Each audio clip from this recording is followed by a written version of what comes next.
Bago tayo magsimula, huwag kalimutang mag-like at share. Kung nagustuhan ninyo, mag-comment sa ibaba. Maraming salamat, let's go, ituloy na natin ang kwento.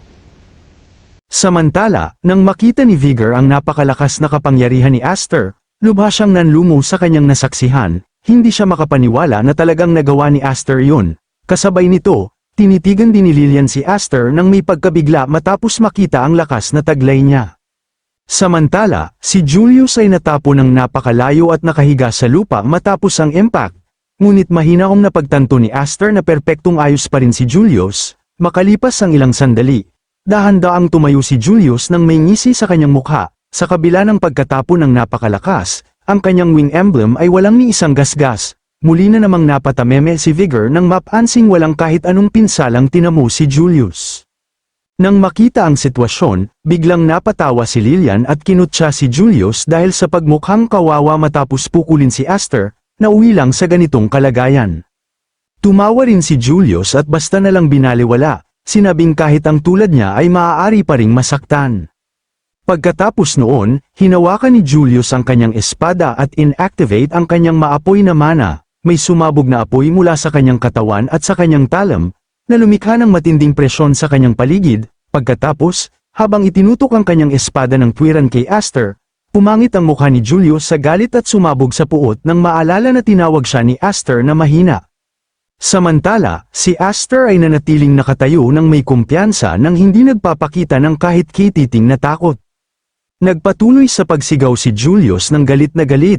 Inakusahan si Aster na nagmamalaki lang dahil siya ay nakikipaglaro lang dito. Binalaan niya si Aster na maghanda para sa kamatayan. Bilang tugon, hinawakan din ni Aster ang kanyang espada at naglabas ng makapangyarihang pulang mana mula sa talam. Kahit na hinaharap ang matinding galit ni Julius, mahinahong sinabi ni Aster na tumigil sa labis na pag-iisip at sumugod ng tuwiran sa kanya. Sa sandaling yun, may bumulaga na napakalakas na aura mula sa dalawa. Ang kanilang mga katawan at espada ay naglabas ng matinding presyon habang naghahanda ang dalawang sumugod ng harapan ng buo ang kanilang lakas. Bago pa man sila magbanggaan, biglang sumulpot si Count Mace habang nakangiting walang pakialam at pinigilan silang dalawa. Itinuro niya kung gaano kalaking kaguluhan ang nagawa nila at pinaalalahanan sila na ang cafeteria ay hindi lugar para magdulot ng ganoong kaguluhan. Bilang isang konsehal, hindi niya kayang tumayo lamang at panuorin ang lahat na mawala ng kontrol. Agad na lumingon si Julius kay Mace nang may nakamamatay na tingin at malamig na sinabing huwag makialam sa bagay na ito.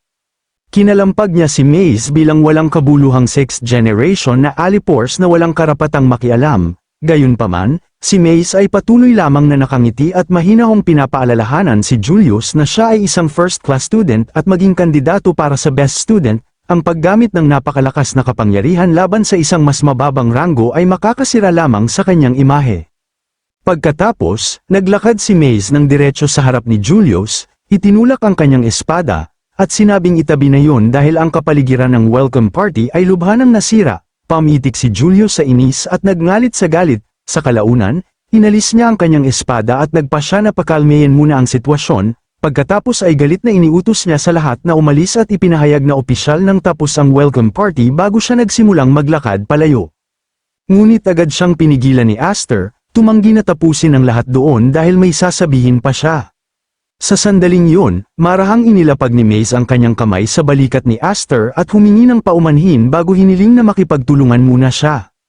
Pagkatapos ay biglang napansin ni Aster na ang kanyang kapatid na si Alphen ay umaalis kasama sina Julius at ang iba. Paulit-ulit na tinawag ni Aster si Alphen, ngunit kahit narinig siya, sadyang iniwas ni Alphen ang kanyang mukha at hindi siya pinansin. Pinagmamasdan siyang umalis. Dahan-daang lumipat ang atensyon ni Aster sa kakaibang maskara, at nagsimula siyang magtaka kung ano ang totoong nangyari sa kanyang kapatid.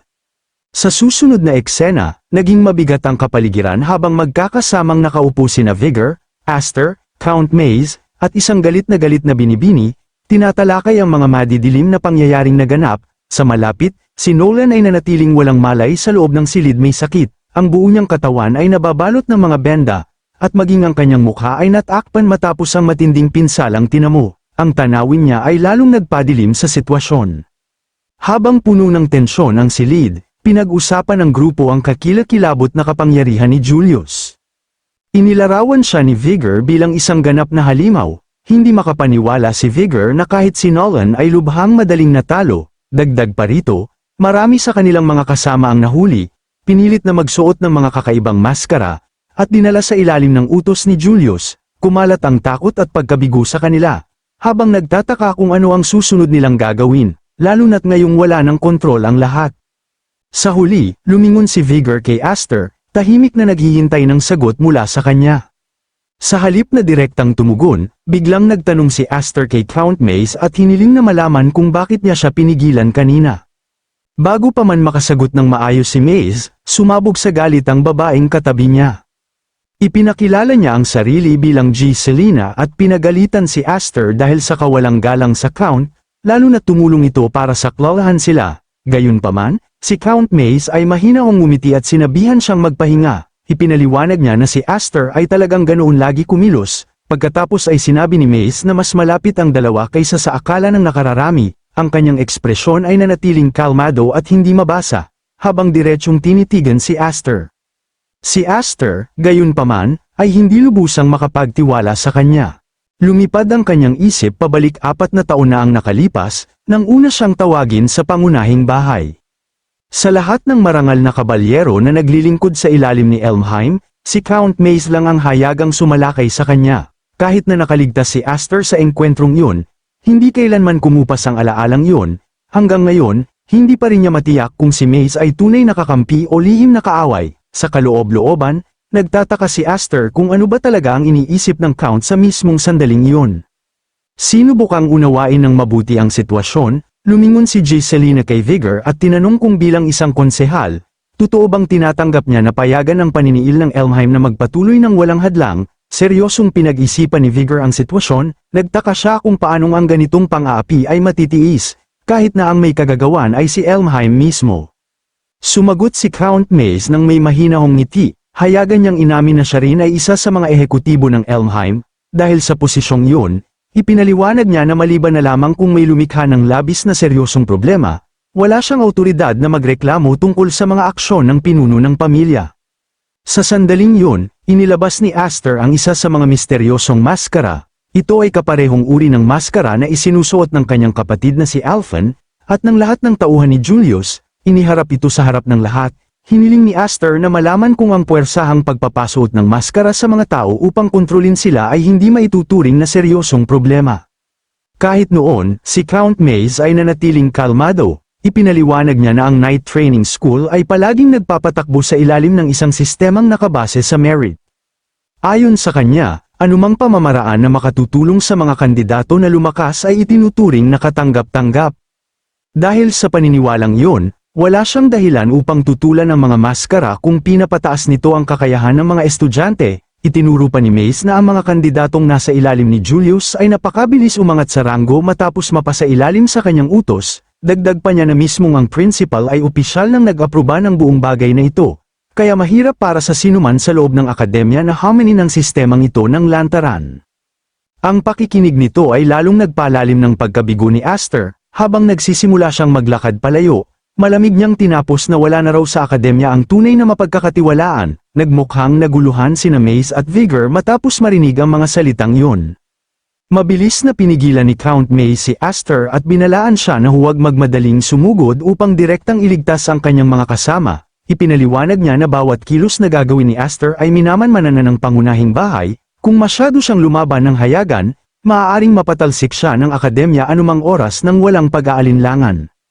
Agad na ikinuyom ni Aster ang kanyang mga kamao at nagngalit sa galit. Puno ng galit ang kanyang ekspresyon, ngunit tumanggi siyang umurong. Ipinahayag niya na wala sa mga banta na iyon ang sapat upang siya ay tumigil sa pag-abandona sa kanyang mga kasama. Ipinaliwanag niya na ang kanyang mga aksyon ay hindi hinihimok ng isang mababaw na pakiramdam ng katarungan. Ang totoong problema, ayon sa kanya, ay ang nakakatakot na katangian ng Wero Shackles. Inilarawan ni Aster kung paano unti-unting sinisira ng mga maskarang iyon ang puso ng mga tao. Una, inaalis nila ang kalayaan, pagkatapos ay ninanakaw nila ang kanilang mga salita, ang kanilang dignidad, at kalaunan ang kahit na ang kanilang kalooban na lumaban sa kanilang may-ari. Sa paglipas ng panahon, ang mga biktima ay tumitigil sa pag-iisip para sa kanilang sarili at nagiging walang kwentang kasangkapan lamang. Para kay Aster, Ang kakilakilabot na pagbabagong iyon ang tunay na panganib na nakatago sa likod ng mga rehas na iyon. Nakinig ng mabuti si Count Maze bago tahimik na nagmasid na si Aster ay nagsasalita na parabang personal niyang nasaksihan ang ganoong kapalaran bago pa man, tiningnan siya ni Aster ng direkta at bahagyang ngumiti. Inamin niya na alam lang niya kung ano ang kalaunang nangyayari sa mga taong nagpunta ng napakalayo sa landas na yun. Dahil sa kaalamang iyon, tumanggi siyang hayaan ang kanyang mga kasama na magdusa ng parehong kapalaran. Ang mga salitang iyon ay tuluyang nanganglumo kina Maze at Vigor. Sa unang pagkakataon, naghinala si Count Maze na maaaring mas maraming alam si Aster tungkol sa mga maskara at sa kanilang mga kahihinatnan kaysa sa dati niyang ibinunyag. Habang patuloy na tumataas ang tensyon, sa wakas ay narating ni Aster ang pinto at naghanda na umalis. Bago lumabas, tiniyak niya sa kanila na huwag masyadong mag-alala. Pinaalalahanan niya sila na wala rin siyang kagustuhang mapatalsik sa akademya, kung ang sitwasyon ay kahit papaano ay malulutas ng mapayapa, kung gayon ang kinalabasan na iyon ay natural na mas kanais-nais. Nagulat sa kanyang kumpiyansa, tinanong ni Count Maze kung may nakahanda ng plano si Aster. Bilang tugon, dahan-daang isinuot ni Aster ang misteryosong maskara sa kanyang sarili. Isang mapanganib na ngisi ang kumalat sa kanyang mukha habang pinaalalahanan niya si Maze na alam na niya ang sagot. Pagkatapos ay inihayag ni Aster na ito palagi ang kanyang personal na paraan ng pakikipaglaban.